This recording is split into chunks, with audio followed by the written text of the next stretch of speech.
For the straw rocket activity, you're gonna need the following materials: popsicle sticks, straws, brass fasteners, rubber bands, eraser heads, tape, scissors, and index cards or another form of thick cardstock. Are you ready? Yeah.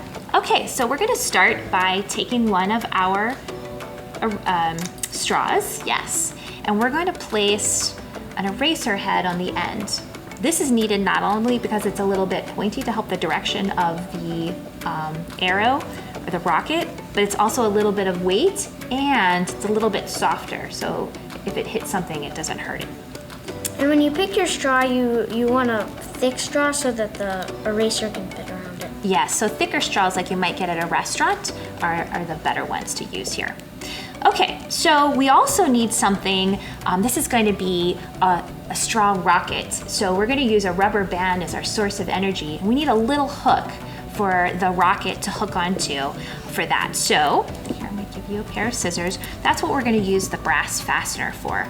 So to make this a nice little hook, we take it, you look here, and we're just going to bend it down slightly like this. So now it makes a nice little hook. Now that we've got our hook, we're going to tape it to the side of our rocket just below where the eraser head sits. Sometimes it's a little bit tricky to hold the brass fastener in place and also tape it. So you might need a little bit of help with this one, but I find sometimes if I hold it at the very tip and press down firmly, see how they look. That's pretty good. All right, so if this is a rocket, so we have our rocket body, right? We have the nose of our rocket. What are we missing that all rockets have, or at least most rockets have that you've ever seen? Usually like some sort of fins. Fins, yes. So fins aren't quite like plain wings.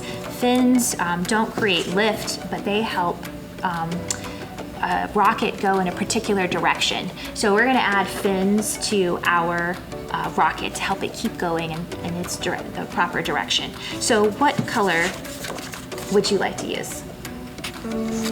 Yellow? Okay, I'll use green. All right, so to create fins, most fins that you've probably seen are usually in a triangle shape. And I find it's nice to take my index card and fold it in half until I feel I've gotten to the size that I want for my fin. So I'm gonna fold it in half and then cut it. A pair of scissors for you. So that gives me 2 pieces. I think that size of a fin is appropriate for the size of my rocket.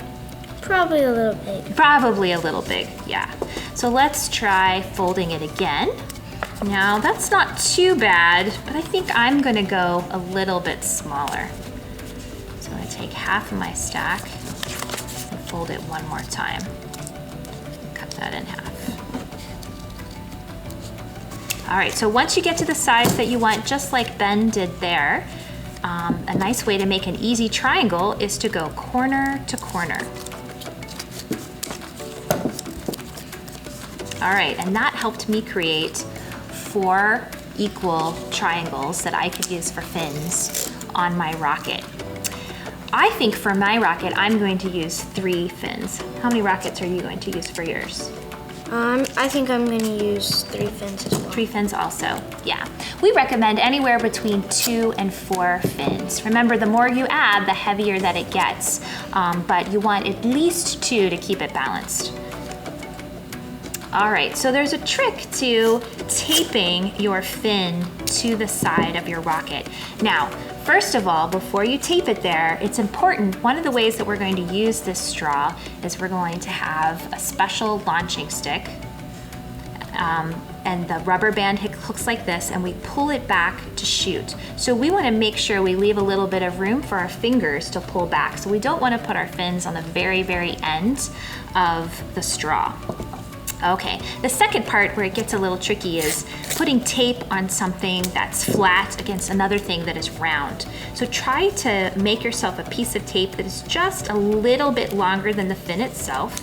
Probably gone a little too long here. And I'm going to create it such that it sort of overlaps over half of it. So I have about half the tape on my fin and the other half sticking out.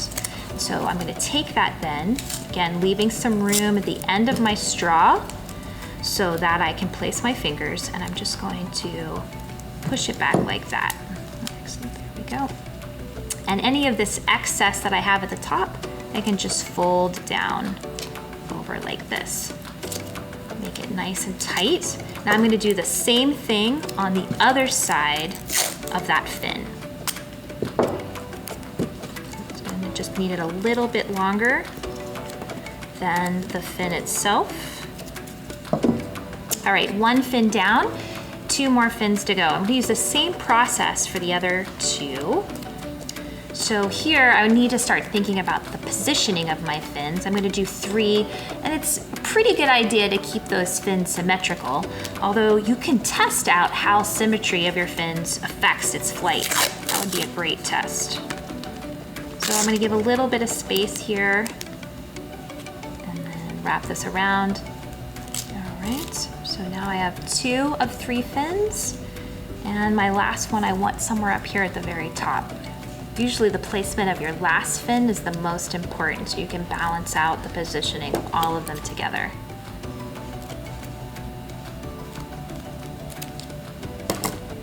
All right, let's check out the positioning of our fins before we get to the next step. Looks good. It's nice and symmetrical. I like the size there. That's pretty neat. And we have enough room in the back to pinch it. All right, so we have our rocket body, which is the straw, our rocket nose, which is the eraser, and our fins we just created. We need one other thing to make this project complete. Oh, the rubber band or the slingshot? The slingshot, right, the launcher. So we're gonna create a launcher that actually gives this rocket its motion. And that's a really important part of this project. So to do that, we're gonna each need a popsicle stick. So can you hand me a popsicle stick? And we're gonna need a rubber band. For this project, it's better to use longer rubber bands. So we've got a fairly standard size here, but if you have one that's even bigger, that's even better. So nice long rubber bands. And to fasten that, we're just going to use some masking tape. So this is pretty easy, but there is something we wanna watch out for as we're creating. This is if you use it. Oh, that's a good idea. Well, maybe I'll do that for my second piece.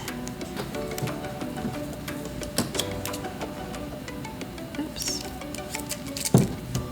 So go ahead and set it down on the table. And we want to stick the stick about halfway in the piece that we've cut off there, nice and parallel with it. And then we're going to place the rubber band just above the popsicle stick. Okay, just let me see. Perfect. Now you're going to pull the tape down over top of the rubber band and the popsicle stick. All right, now, however, we're gonna be pulling back on this as we use our launcher. So we should add a couple more pieces of masking tape so that it doesn't rip through. So for that, just repeat the process that we did before over top of our original piece of masking tape. When we shoot our rockets, we hold up our launchers and grab on to the rubber band, hooking onto our fastener, just like that. Yeah, and then we pull back, but what's important before we ever shoot our rocket? Make sure no one's in the way. We make sure no one's in the way, or that we're not gonna hit anything that we could break, right? So we don't wanna hit people or things. So we'll primarily do it outside. Right, this is an outside activity. You're absolutely right.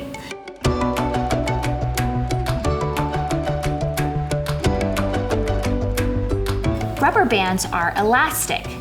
To say that something is elastic or has elasticity means that it returns to its original shape after being subjected to strain. Now, most solids have a little bit of elasticity, but they also have what is known as an elastic limit. So if I pull on my rubber bands too hard and I surpass the elastic limit, it'll break. When I pull back on my rubber band, I'm storing a lot of energy in it. We call this stored energy potential energy. When I let go, that potential energy is converted into motion. The energy of motion is also known as kinetic energy. In our straw rockets, we use a rubber band on our launcher. We pull back, connecting our rubber band to the brass hook. And at this point, I have high potential energy. I have energy stored in the rubber band. As I let go, the elasticity of the rubber band will return it to its original shape. It'll also take the rocket with it, causing the rocket to continue to fly through the air. Let's look at that for a second. Potential energy, kinetic energy.